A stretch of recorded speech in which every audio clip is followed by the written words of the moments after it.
सोमा विवाह घर घर बात असलनी सही।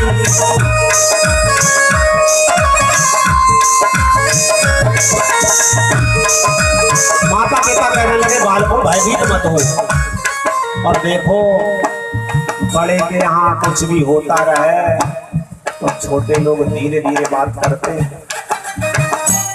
ना। माता पिता भयभीत हो गए, राजा की बुराई मत करो। अरे राजा के यहाँ दूल्हा आया, राजा का दामाद है, हमको निंदा नहीं करनी चाहिए, सजा हो जाएगी। चुप रहो।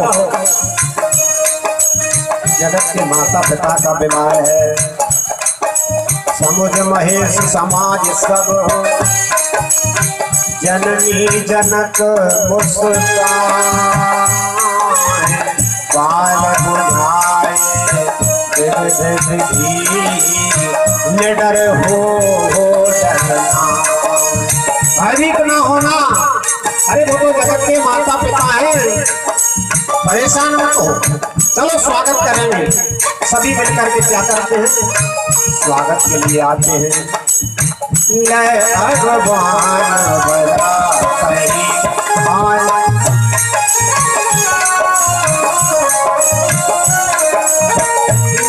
भगवान बड़ा आए दिए सबही जनवास सुहाए।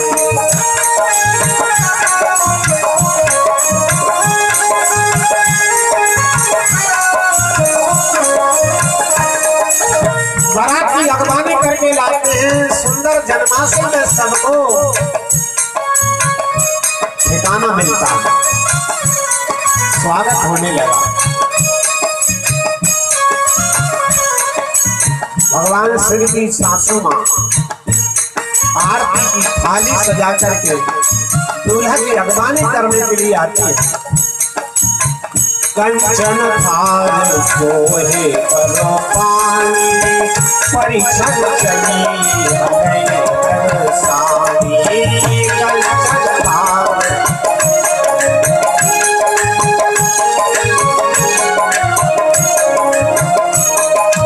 भगवान शिव जी जो जिस रूप में थे वही स्वरूप जैसे ही मैना ने देखा, देख करके भयभीत हो गई। मेरी पुत्री के लिए ऐसे दूल्हा, इस दूल्हा को हम अपनी कन्या का दान करेंगे। देखते ही पूजा की थाली जो थी हाथ से छूट गई। कुछ भूत आपस में बात करने लगे, इनकी पूजा करने का क्या है, इनकी पूजा करने का तरीका हम समझ नहीं पाए। पूजा करने आई थी या थाली छोड़ने के लिए? कुछ भूतों ने कहा अरे अपन लोग जहाँ जाते हैं ऐसा ही तो होता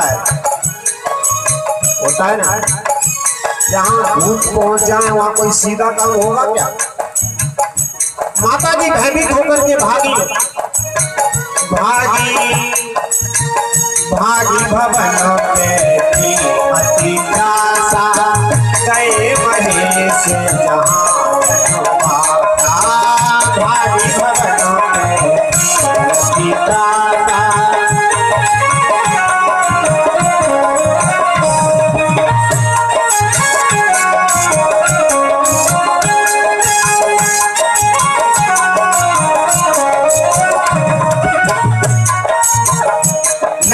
भवन में आ गई, भगवान शिव जनवासी को चले गए। नैना ने अपनी कन्या को गोदी में बिठा लिया और पार्वती जी को गोद में बिठा करके नेत्रों से आंसू बहाती हुई कहती है, हे ब्रह्मा, तुमने मेरी पुत्री को इतना सुंदर बनाया और इसके योग्य जो आपने वर ढूंढा है ये तो ठीक नहीं बनाया है। पार्वती जी से नैना कहने लगी, कुछ भी हो जाए ऐसे दूल्हा के साथ में तेरा विवाह नहीं करने दूंगी। कसकीन बर बोरा है विधि जही तुम्हारी सुंदरता गई। अरे जो फल कल्प वृक्ष में लगना चाहिए वो फल बमूरा में लग रहा है। जो फल चाहिए सुर तरु ही सो पर बस बमूरहिला। हे देव पार्वती, मैं तुझे लेकर के पर्वत से गिर जाऊंगी, अग्नि में जल जाऊंगी। तब सहित गिरते गिरो पावक जरो जल निधि मह परो। घर जाओ अब जस हो जग जीवत विवाह न हो। वहां पर जो रणिवास था, बहुत सी मेहमानी आई थी, उन सब में करुणा रस छा गया।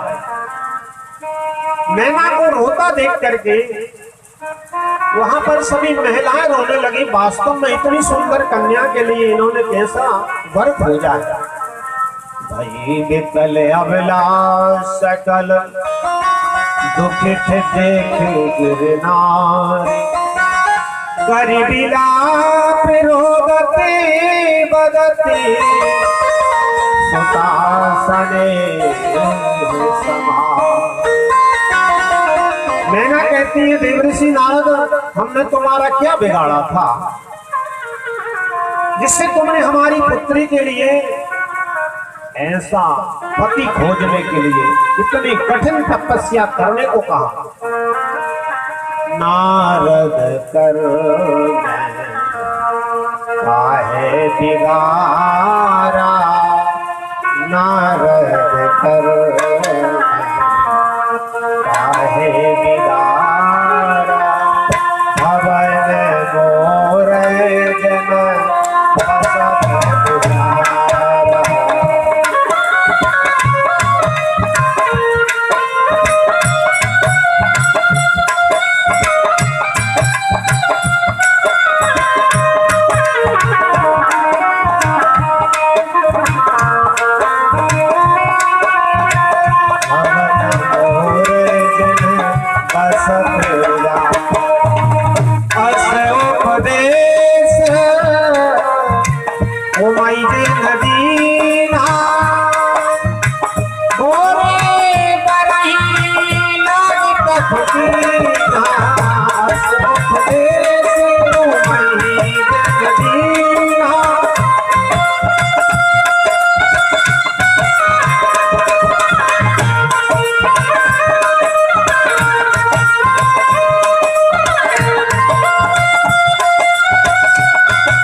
वस्त्र बचाओ।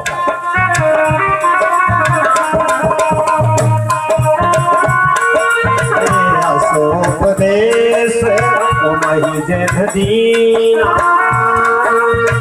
गौरे बरई लाज तप कीना। मैना कहती है देवर्षि नारद, क्या जान है, उनका तो विवाह नहीं हुआ, उनके कोई पुत्र पुत्री तो है नहीं, दूसरे की पीड़ा को वो क्या जाने। मेरी पुत्री के लिए इतना कठिन तप करवाया,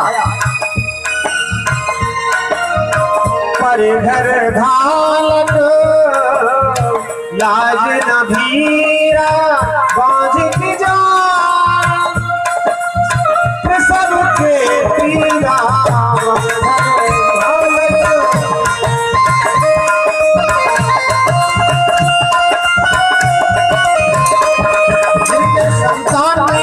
महिलाएं प्रसव के दुख को क्या जाने कि संतान बालक का जब जन्म होता है ना, माता बहनें जब प्रसव बालक को जन्म देती है तो उनको कितनी पीड़ा होती है, जिसको बोलते पीर है। बांझ की जान प्रसव के पीड़ा। बालक लाज पीड़ा।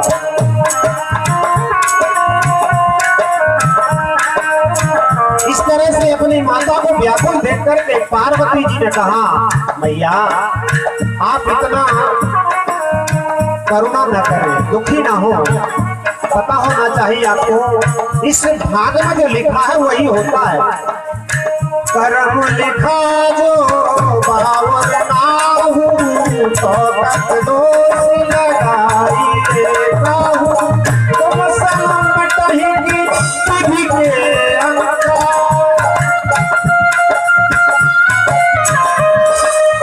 मात व्यर्थ जरूले हो कलंका, मात व्यर्थ। हे मैया, आपके इस तरह दुखी होने से ब्रह्मा जी ने जो लिखा है वो मिटने वाला नहीं है। आप व्यर्थ में कलंकित न हो। जन ले हो मात कलंक, करुणा परिहर हो अवसर नहीं। सुख सुख जो लिखा लेला, हमरे जाग जन पाओ सही।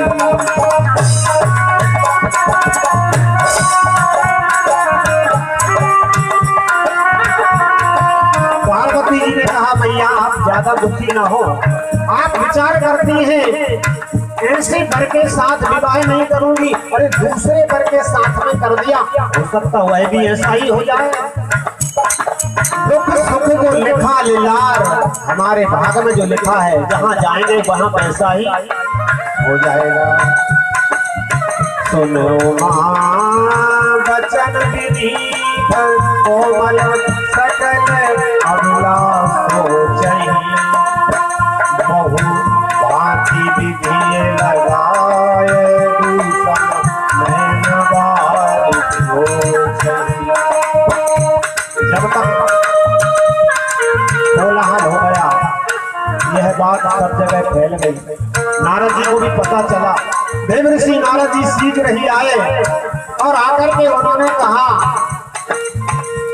मैया आप व्यर्थ में विलाप कर रही हैं।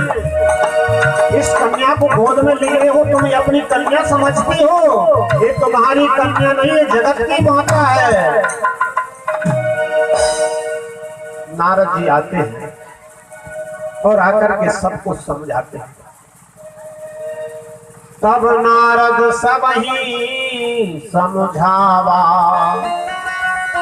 पूरब कथा प्रसंग सुना। पार्वती जी की पूर्व जन्म की कथा सुनाई। यह पहले राजा दक्ष की पुत्री सती थी। एक बार इन्होंने भगवान राम जी का जब दर्शन किया तो दर्शन करने से इनको मोह हो गया। जब संशय हुआ, भगवान शिव जी ने बारंबार समझाया, समझ में नहीं आया, तो कहा परीक्षा ले। परीक्षा के लिए इन्होंने सीता जी का रूप बना लिया। इस कारण भगवान शिव ने इनका परित्याग कर दिया। जाकर के फिर वह विरह में अपने पिता के यज्ञ में योग अग्नि से शरीर को जला दिया। तुम्हारा कल्याण करने के लिए, तुम्हें बड़भागी बनाने के लिए इन्होंने पुनः आकर के यहाँ जन्म लिया है। और आप समझती हो कि ये तुम्हारी पुत्री है।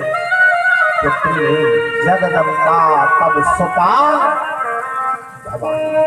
आपकी पुत्री जगत की माता है। जैसे ही नारद जी ने यह वचन कहे, सबका जो विषाद था, दुख था, मिट गया। उसी समय हिमालय राज और मैना बड़े आनंदित हुए। तब मैना हिमवंत आनंदे, पुनि पुनि पार्वती पद बंदे। राम सिया राम, सिया राम, राम सिया राम, राम सिया राम, सिया राम। ये तब मैना हिमवंत आनंदे, पुनि पुनि पार्वती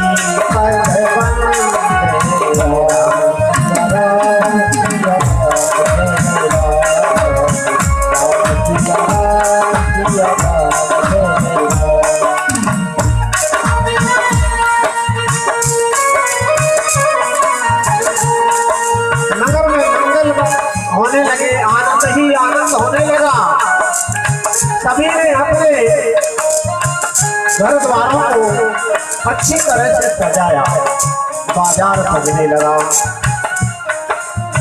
लगे हो नैपुर मंगल गाना, सदे सबई हाटक घटनाना। सिया राम जय राम, राम सिया राम सिया राम जय राम, सिया राम जय राम।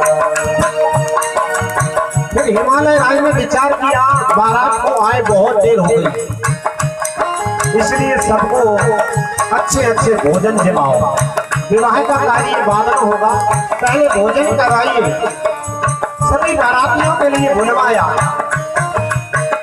भोजन पाने के लिए भक्तिगत सभी देवता, भूत प्रेत आदि सब बैठे रहे। भांति अनेक भई के नारा, शिल्प शास्त्र रस कछु व्यवहारा। राम सिया राम जय जय राम, राम सिया राम सिया राम जय जय राम, राम सिया राम जय जय। विधान से सबको भोजन परोसे जाने लगे। जो जिस योग्य था उसको वहां उचित आसन पर बिठला करके भोजन परोसने लगे। बहुत से सेवक थे, ज्यादा ही देर नहीं लगी। चतुर पुरुषों ने शीघ्रता से सबको भोजन परोस दिया। ब्रह्मादिक देवता भोजन पाने के लिए बैठे हैं। विष्णु भगवान, ब्रह्मा जी, यह सब विष्णु विरंच देव सब जाति भोजन पाने के लिए बैठे हैं। पंक्ति हो रही है। माता बहने उन्होंने विचार किया, देवता भोजन पा रहे हैं तो अपन फिर गीत गाते हैं। भोजन के समय क्या होता है, जब पंक्ति होती है तो गारियां दी जाती हैं। गीत नहीं, उनको क्या बोलते हैं, गारी। गारी मधुर स्वर देहि सुंदरी, व्यंग वचन सुना वही। मधुर स्वर में, गाली भी मधुर स्वर में दी जाती है। वैसे किसी को गाली दी जाए तो क्या मधुर स्वर में देते हैं? युद्ध होने लगता है, लड़ाई होने लगती है, लेकिन वहां पर कोई बुराई नहीं मानता। विवाह के समय पकवान खाने को ज्यादा मिलता है, वरिष्ठ भोजन मिलता है। रात्रि में जागरण भी होता है तो भोजन पचाने के लिए हंसी मजाक चलते रहे।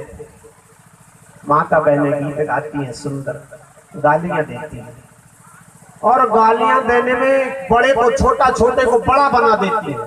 सुना है ना अपन, इतनी अच्छी भी रकम लेके जाओ। चढ़ाई के समय माता बहनें गीत गाएंगी, टूटी फूटी रकम चढ़ा गई, निजी कर लाई बीच मेरी भवर कर। कितनी अच्छी लाखों रुपए की सुंदर सुंदर रकम आभूषण ले करके जाते हैं, फिर भी माता बहनें उसको टूटी फूटी कह देती हैं। कोई बुरा मानता है क्या? बुरा नहीं मानते, और बतेसा और फेंक देते। ले आपने बहुत अच्छा सुनाया, अपना मुंह मीठा कर लो। इसी तरह से देवता जब भोजन पाने के लिए बैठे तो माता बहनें गीत गाने लगी। गारी मधुर स्वर देहि सुंदरी, व्यंग वचन सुना वही। भोजन करही सुर अति विलंब, विनोद सुन सच पावही। भोजन का और आनंद बढ़ गया। शीघ्रता से भोजन करना था, लेकिन धीरे धीरे पाने लगे। और क्योंकि कानों से मधुर स्वर की गारियां मिल रही हैं और मुख में मीठा मीठा भोजन जा रहा है, उससे आनंद होते हैं। कुछ देर के उपरांत जब भोजन पा लिया तो सबने आचमन किया। अचवाय दीने पान गबने बास जहे जाको रहो, आचमन करवाया, पान के बीड़ा सबको खिलवाए गए। फिर अपने जनवासी में सब लोग पहुंचे हैं। ऋषि मुनियों ने लगन निश्चित की है, विवाह का समय आ गया, चलिए अब दूल्हे राजा को विवाह मंडप में ले चलते हैं।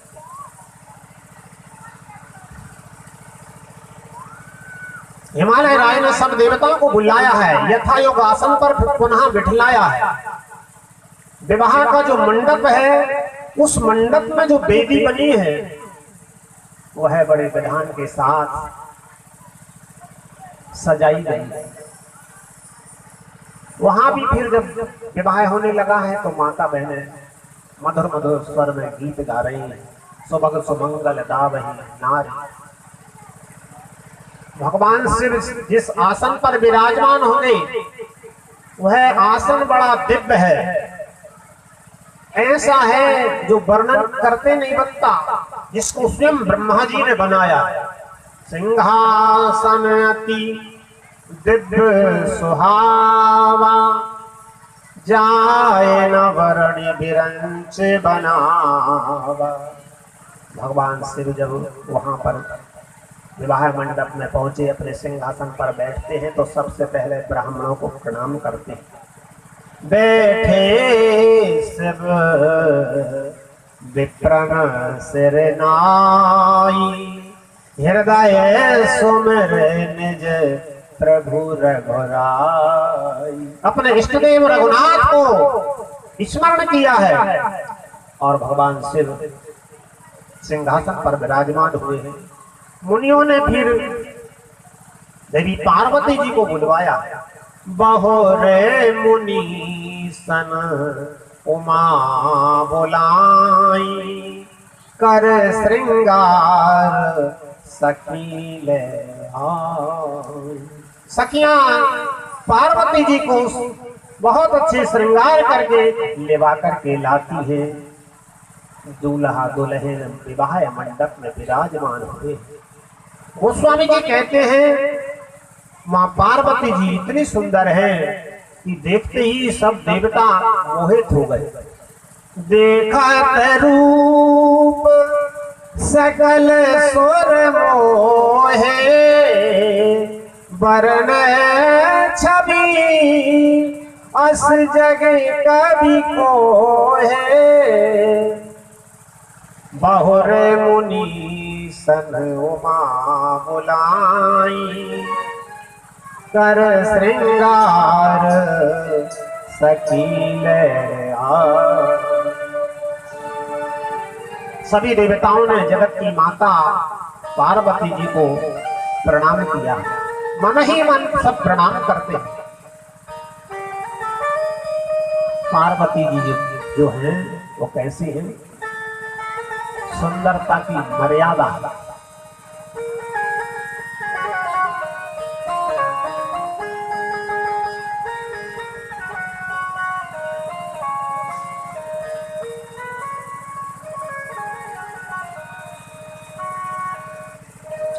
पार्वती जी सुंदरता की मर्यादा है और जानकी जी क्या है?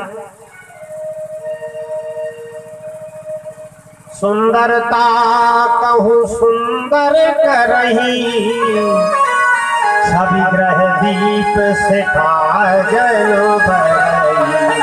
सुंदरता कहूँ सुंदर करही, सभी ग्रह दीप से काजल भरही। गोस्वामी जी ने क्या है? मंदोदरी को परम सुंदरी लिख दिया। परम सुंदरी नारी ललामा। मंदोदरी को क्या लिख दिया? परम सुंदरी। तो विचार करते हैं जब मंदोदरी परम सुंदरी है तो मेरी जगत की माता पार्वती क्या है? बोले सुंदरता की मर्यादा है इनको और आगे। अब जानकी जी को क्या लिखूं? बोले जो सुंदरता को भी सुंदर करती हो, जहां से सुंदरता जाती है वो जानकी जी, और पार्वती जी सुंदरता की मर्यादा।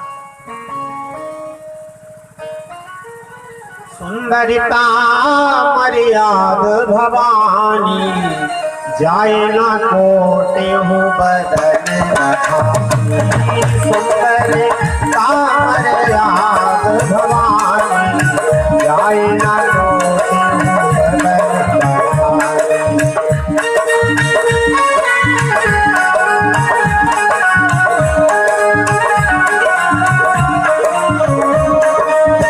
सुंदर तामर याद भवानी, जाए ना गोस्वामी जी कहते हैं करोड़ों लखों से भी हम उनकी सुंदरता का वर्णन करें तो नहीं कर सकते। क्यों?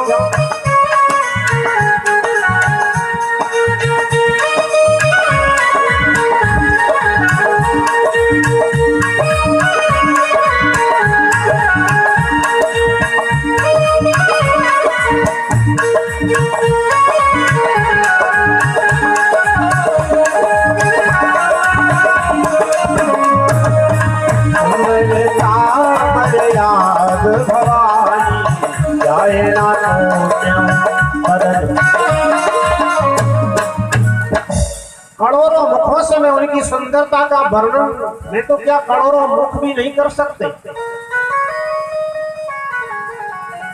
कोटे हूँ बदन नहीं बने वर्णक जग जननी शोभा महा, मुख से वर्णन भी नहीं कर सकते, लेखनी से लिख भी नहीं सकते। सको चाहिए कहते श्रुति शेष शारद, शेष जी हजार मुखों से भी वर्णन करने में सकुचायमान होंगे, वेद की स्मृति भी उसको वर्णन नहीं कर सकती। सको चाहिए कहते श्रुति शेष शारद, सरस्वती भी वर्णन नहीं कर सकती। मंदमती तुलसी गोस्वामी जी रामचरितमानस जैसा महान ग्रंथ प्रदान करने वाले गोस्वामी जी कहते हैं मैं मंदमती हूँ, मैं मंदमती निम्न बुद्धि वाला कहाँ पार्वती जी की महिमा को सुंदरता को लिख सकता हूँ। छवि खान मातु भवान गबनी मध्य मंडप शिव जहां, अब लोक सकही न सकुच पति पद कमल मन मधुकर कहां। पार्वती जी का मन कहाँ है? भगवान शिव के चरण कमलों में। जैसे भंवरा कमल पर मडराता रहता है ऐसे ही सच्चाईमान होती हुई अपने पतिदेव के चरण कमलों में मन लगाती हुई मंडप में विराजमान हुई है। ऋषि मुनि वेद मंत्रों का उच्चारण कर रहे हैं। मंत्र उच्चारण करते हुए भगवान गणेश जी की पूजा की जा रही है। शिव पार्वती जी ने गणेश जी की पूजा की। गोस्वामी जी समझ गए मैं यह लिखूंगा तो सब लोग संशय में पड़ जाएंगे कि माता पिता का तो विवाह हो रहा है और पुत्र की पूजा हो रही है, ये क्या है? तो इसलिए उन्होंने पहले ही कहा कि को सुन संशय करे जन, सुर अनादि जिए जान। मुनि अनुशासन गणपति ही पूजे शंभु भवानी, और सुन संशय करे जन सुर अनादि जिए जान। देवता अनादि है, जिनका आदि ना अंत, वो अनादि कहलाते। तो भगवान गणेश का पूजन करवाया है और जो विवाह की विधि वेद ने गाई है उस वेद विधि से भगवान शिव का विवाह हो रहा है। जैसे विवाह के विधि श्रुति गाई, महामुनि ने सो सब करवाई। जय विधि उस पंक्तियां पाई, भगाई समरती जाने भवानी।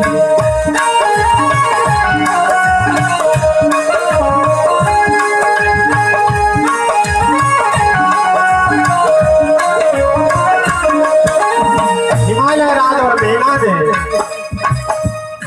देवता का पूजन करने के उपरांत अपनी प्रिय पुत्री पार्वती का हाथ भगवान शिव के हाथ में सौंपा है। इसको बोलते हैं पाणी ग्रह।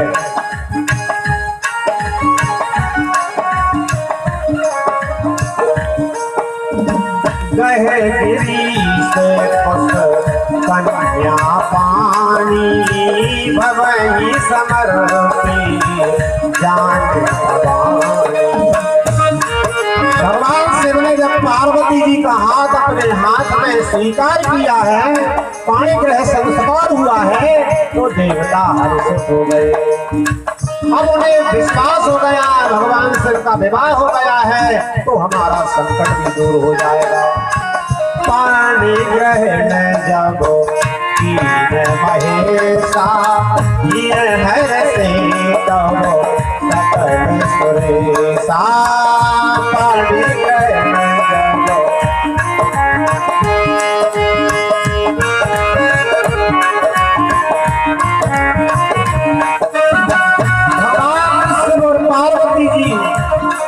सिंहासन पर विराजमान है।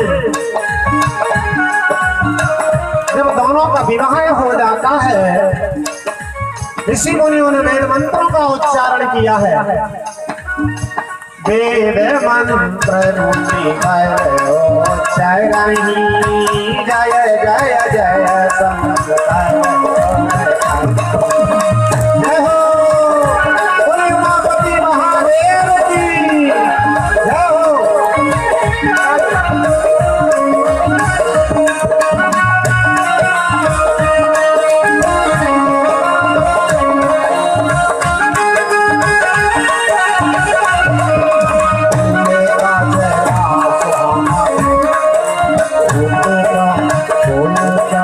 Oh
बोले उमापति महादेव जी की जय।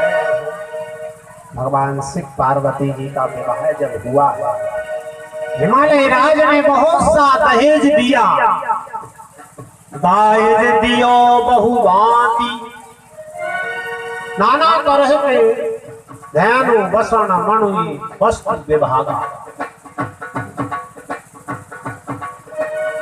बहुत से वस्त्र दिए। हाथी घोड़े गौए बहुत सा दहेज दिया। देखो विवाह के समय जो दहेज दिया जाता है देना जरूरी है। कुछ लोग कहते हैं दहेज प्रथा। दहेज प्रथा नहीं है, दहेज मांगना गलत है, दहेज देना कोई बुराई नहीं है, दहेज लेना कोई बुराई नहीं। लोग मांगते हैं, बोले हमको तो इतना चाहिए, वो गलत है। जिसकी जो श्रद्धा है, जो गुंजाइश है, उसके अनुसार जो दहेज देते हैं, अपनी कन्या को दान देते हैं, उसके साथ में भी जो देते हैं उसमें कोई बुराई नहीं है, वो कोई नियम से गलत नहीं है। ठीक वह नहीं है कि वर पक्ष वाले कहें मुझे तो इतना चाहिए, मुझे ऐसा स्वागत चाहिए, मुझे इतना धन चाहिए, मुझे ये गाड़ी चाहिए, घोड़ा चाहिए। मांगना गलत। हिमालय राजा ने बहुत सा दान दिया, दहेज दिया, फिर हाथ जोड़ करके भोलेनाथ से कहा, का देव पूर्ण काम शंकर, चरण पंकज रहे हो।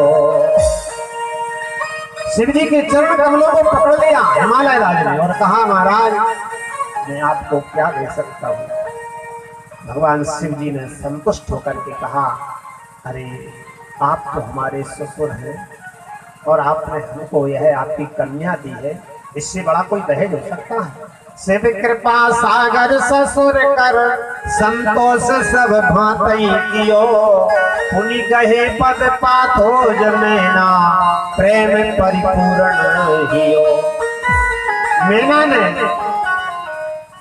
शिव जी से हाथ जोड़ करके कहा, हे भोलेनाथ, मैंने अभी अभी कथा सुनी थी, देव ऋषि नारद जी ने मुझे कथा सुनाई थी। आपका विवाह सती जी के साथ में हो गया था, तो सती जी ने थोड़ा सा अपराध कर दिया तो आपने उनको त्याग दिया था। लेकिन मेरी पुत्री तो ऐसी है, हमेशा अपराध करती ही रहे, तो आप उस पर कोई क्रोध ना करना। नाथ उमा मम प्राण सम, ग्रह किंकरी करे हो, क्षमे हूँ सकल अपराध, अब होई प्रसन्न वर देव। सारे अपराधों को आप क्षमा करते रहना, ऐसा वरदान मुझे आज ही दे दीजिए। मैना ने शिव जी से मांग लिया। कि जोड़ी का जवाब नहीं, कि जोड़ी का जवाब नहीं, आज दूल्हा बने हैं भोलेनाथ, की जोड़ी का जवाब नहीं, आज दूल्हा बने हैं भोलेनाथ, की जोड़ी का जवाब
भोलेनाथ की शादी है, आज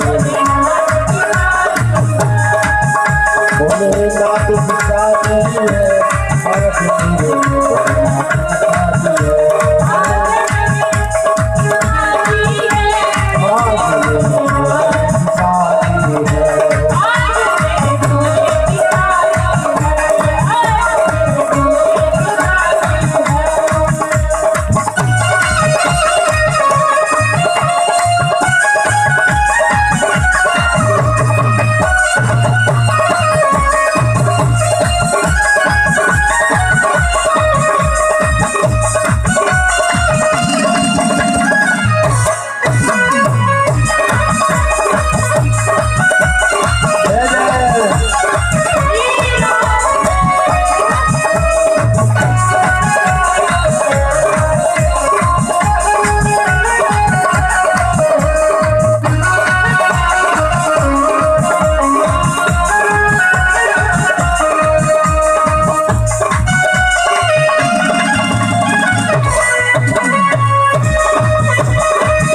का नाम क्या है?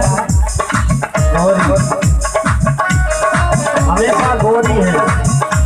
ये गौरा मेरी गौरी, गौरा मेरी गौरी।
उमापति महादेव जी की जय हो।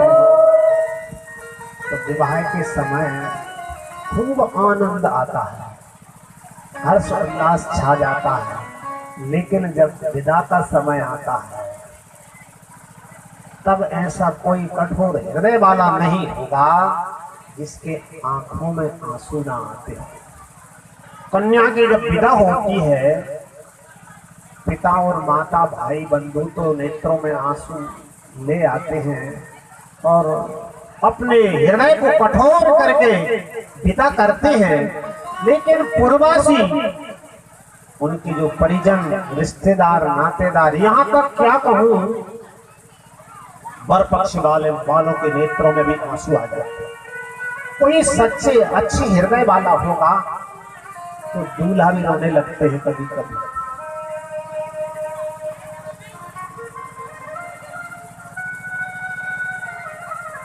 मैना ने जब शिव जी से प्रार्थना की है कि आप मेरी पुत्री के सारे अपराधों को क्षमा करना, शिव जी ने बड़े प्रेम पूर्वक कहा, मैया आप चिंता न करें, बहुविधि शंभु सासु समुझाई,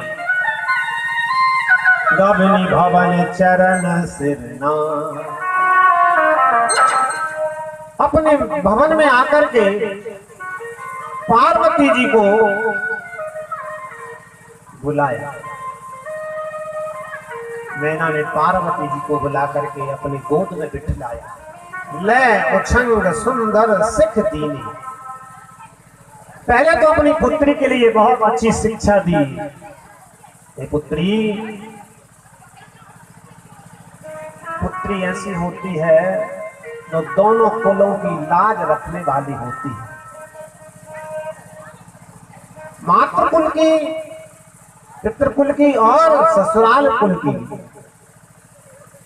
जहां से मायके से जाती है और सासरे में जाती है तो दोनों कुलों की मर्यादा पुत्री ही रखती है। तो उन्होंने समझाया, हे पुत्री आप तो परेशान होने की तो कोई जरूरत नहीं है। क्यों? सास ससुर तो है नहीं कि उनसे कोई लड़ना झगड़ना हो, कि देवर देवरानी हो तो उनसे कोई कठिनाई होगी। अकेले पति देव ही हैं तो उनकी ऐसी सेवा करना कि जिससे वो प्रसन्न बने रहे।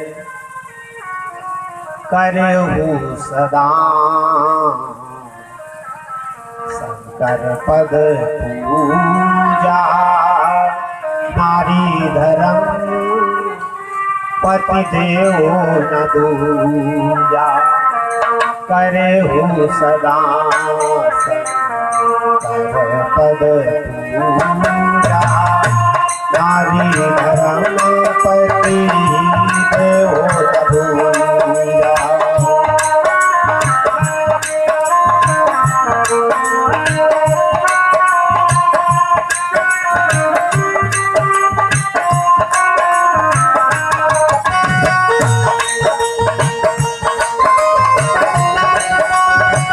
देवियों के लिए किसी देवता की पूजा करने की जरूरत नहीं है, अपने पति देव ही सब देवताओं के देवता। महिलाओं को किसी के चरण पड़ने की जरूरत नहीं है, पतिव्रताएं कभी किसी के चरण नहीं छूती।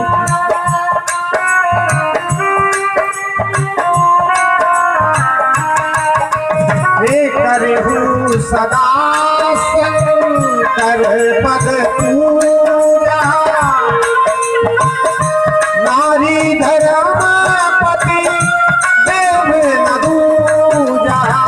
करे हूँ सदा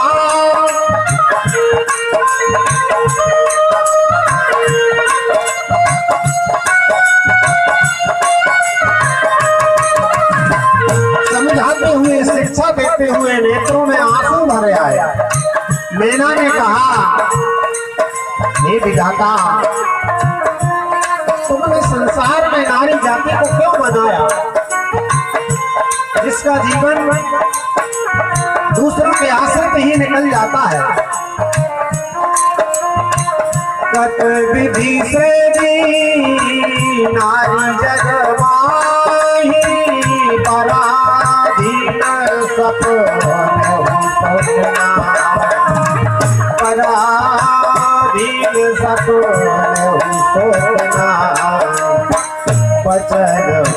कहते चरवारी बहुर आए और नीले कुमारी।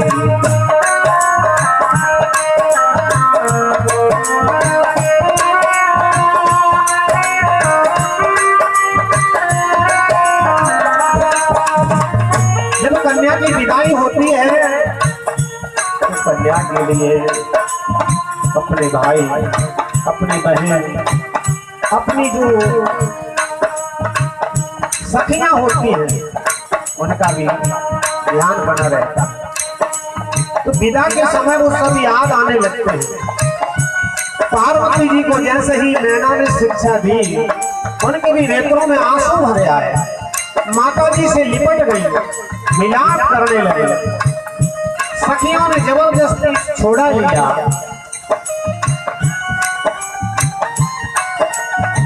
शिव जी के समीप ले जाने के लिए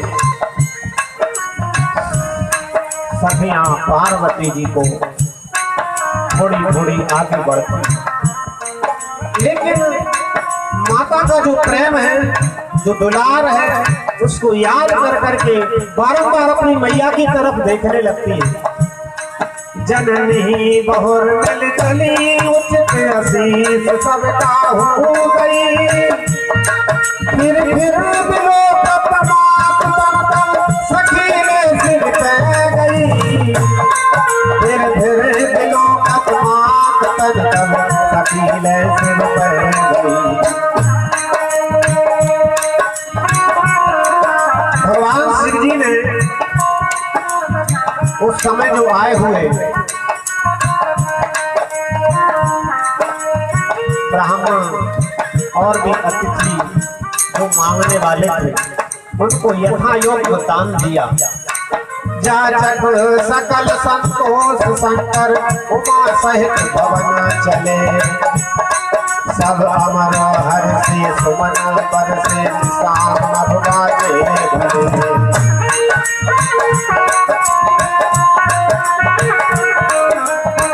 भगवान शिव के लिए विदाई होती है।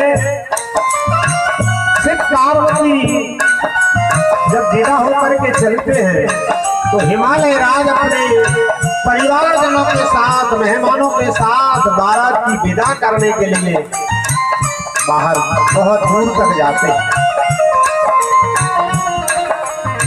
शिव जी ने कहा, हे हिमालय राज, आप निश्चिंत रहें, आपकी कन्या को किसी भी तरह की कोई तकलीफ नहीं होगी। आपने जो मुझसे वरदान मांगा है मैंने आपको वरदान दिया है। हिमालय राज संतुष्ट होकर के अपने भवन को आए। तुरंत भवन में आए गिरिराई। सकल शैल सर लिए बुलाई। तुरंत भवन में आए गिरिराई। सकल शैल सर लिए बुलाई।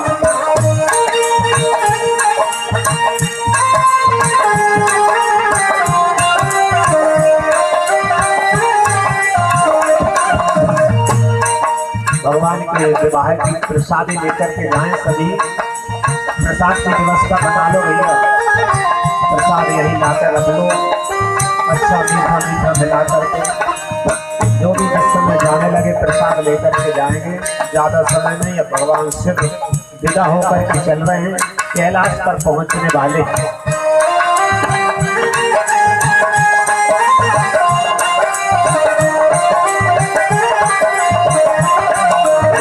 तुरंत भवन आए गिरिराई।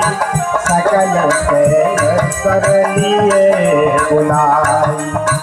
आदर जान बिनय बहुमाना। हर कर विदा की मेहमाना। आदर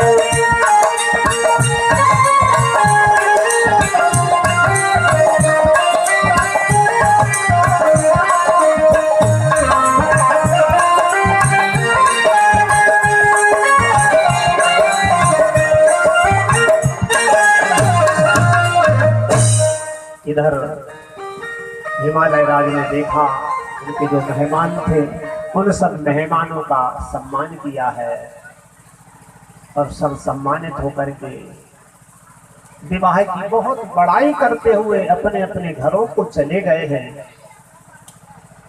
शिव जी कैलाश पर आ गए हैं, देवता भी अपने अपने लोगों को चले गए। गोस्वामी जी कहते हैं जब भगवान शिव अपने कैलाश पर्वत पर आए हैं तो देवता हर्षित होकर के अपने लोगों को चले गए। जब ही शंभु कैलाश ही आए, सुर सब निज निज लोक सिधार। शिव जी जगत के पिता हैं, मेरी पार्वती जगत की माता है। मैं उनके श्रृंगार का क्या वर्णन करूं। जगत मात पितु शंभु भवानी, तेहि श्रृंगार न कहूं बखानी। भगवान शिव पार्वती जी को आनंद से रहते हुए बहुत समय हो गया। करही विधि विधि भोग विलासा, करही विधि विधि भोग विलासा। जगन समेत बसई कैलाश, जगन समेत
भगवान का विवाह शिव पार्वती जी का हो गया। बहुत समय निकल गया, तब उनके यहाँ कार्तिकेय जी ने जन्म लिया है। तब जन्म हो सकबदन कुमारा, तारक असुर सबर तेहि मारा। तब जन्म हो सकबदन कुमारा।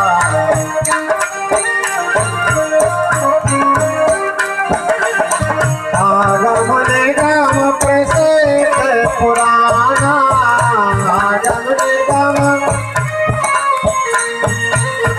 आगमन गम प्रसिद्ध पुराना।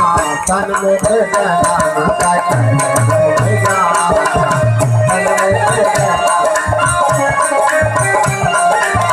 तब जन्म तुम्हारा, तारक असुर सबर तेहि मारा।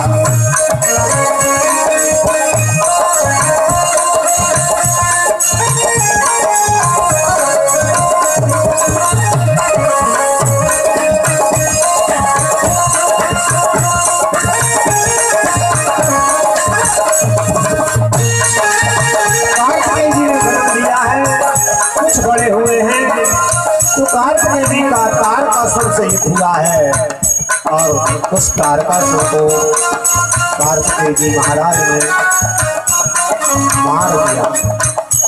जब तारकासुर का संहार हो गया, सभी देवता हर्षित हो गए। गोस्वामी जी कहते हैं यह चरित्र शिव महापुराण में बड़े विस्तार से है। वेद पुराण शास्त्रों ने कार्तिकेय जी के जन्म का और पुरुषार्थ का वर्णन बहुत किया है, इसलिए मैंने संक्षेप में आपको सुनाया।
पार्वती जी के विवाह को जो बड़े प्रेम से गाएंगे सुनेंगे, उनके जीवन में मंगल ही मंगल होगा। चरित सिंधु गिरजा रमण, वेद न पावहि पार, वरने तुलसीदास की अतिमति मंद गवार। देखो गोस्वामी जी इतने महान होते हुए भी अपने आप को क्या कहते हैं? बड़ों का यही तो स्वभाव होता है, बड़े बड़ाई ना करें। बड़े कभी अपनी बड़ाई नहीं करते। जानकी जी ने हनुमान जी महाराज से पूछा कि तुम कौन हो? अब हनुमान जी महाराज के लिए तो बहुत सी उपाधि है। अतुलित बल धामम हेम शैलाभ दे हम, धनुज बन कृशानम ज्ञानी नामाग्रगण्यम। हनुमान जी कह सकते थे कि दुनिया में मुझसे बड़ा बलशाली कोई नहीं है, मैं वो हूं, लेकिन नहीं कहा। हनुमान जी कैसे हैं? अतुलित बलधामम, अतुलित बल का खजाना। खजाने में से दूसरों को वस्तु दी जाती है ना, बांटा जाता है, खजाना को दान दिया जाता है। तो जहां से बल मिलता है वो बल के खजाने कौन? वीर हनुमान। प्रसाद लेकर के ही जाएंगे, प्रसाद रख देना। अतुलित बलधामम हेम शैलाभ देहम, स्वर्ण शैलाभ देहम, जिसके स्वर्ण रोम हो। हनुमान जी को स्वर्ण रोमा भी कहा जाता है। जब अशोक वाटिका में अपना बल दिखाया, विक्रम दिखलाया, राक्षस लोग रावण के पास पहुंचे तो रावण ने पूछा कौन आया? बोले महाराज स्वर्ण रोमा वानर आया है, जिसके रोम सोने जैसे चमकते हैं। तो हनुमान जी कह सकते थे जानकी जी से कि मैं स्वर्ण रोमा वानर, नहीं कहा। ना ये कहा कि मैं अतुलित बल का खजाना हूं, ना ये कहा कि मैं स्वर्ण रोमा हूं। अतुलित बलधामम हेम शैलाभ देहम, धनुज बन कृशानम ज्ञानी नामाग्रगण्यम। हनुमान जी कह सकते थे कि मैं दुष्टों का संहार करने वाला हूं, ये भी नहीं कहा। ज्ञानियों में अग्रगण है, यह भी कह सकते थे मेरे समान कोई ज्ञानवान नहीं है। ज्ञानी नामाग्रगण्यम सकल गुण निधान, मैं सारे गुणों का खजाना हूं, अष्ट सिद्धि नवनिधि के दाता, यह भी नहीं कहा।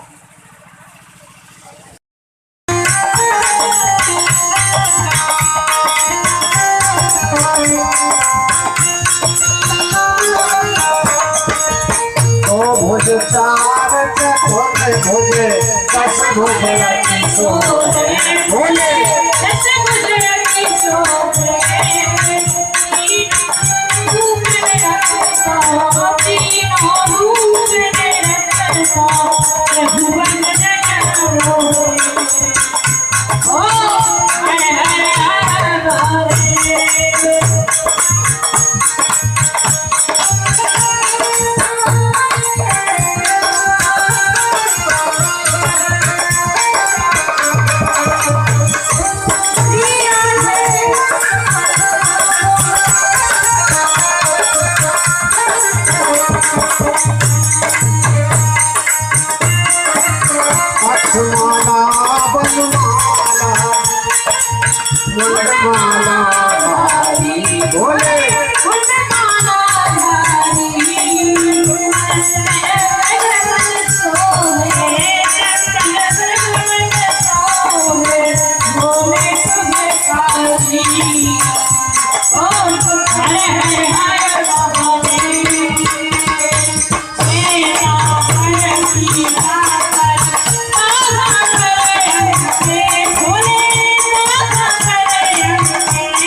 श्रेष्ठ